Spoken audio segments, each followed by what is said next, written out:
Labą dieną, brangieji, pas mus dar ir toliau vyksta GG vasara ir jau vyko čionai pas mus tas didysis CS:GO šou mačas, kur JL'as ir Dima Wallhacksas žaidė prieš mūsų 7 Lietuvos streamerius. Dar mūsų laukia Žaidimų balso podcastas čionai gyvai, sėdėsim, plėpėsim ir vienam iš žmonių atiduosim ir Nintendo Switch 2. Nu ir šiaip GG vasarai visą laiką yra ką paveikti, visokiausių skirtingų dalykų.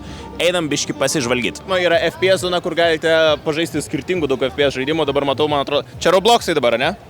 Robloxai vyksta. Čia mes treniruojam mūsų būsimus Michaelus Schumacherius, mūsų būsimuosius Lewisus Hamiltonus. Šiuo metu Saudinė jisai tiesiog belen kaip šeria, prilaikyk biški vairą, va, mašina, atsargiai.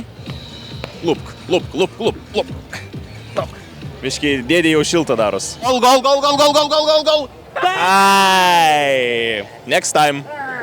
Čia legendinis Mortal Kombat. Laimėjai 2-0, ne? Man atrodo, jo.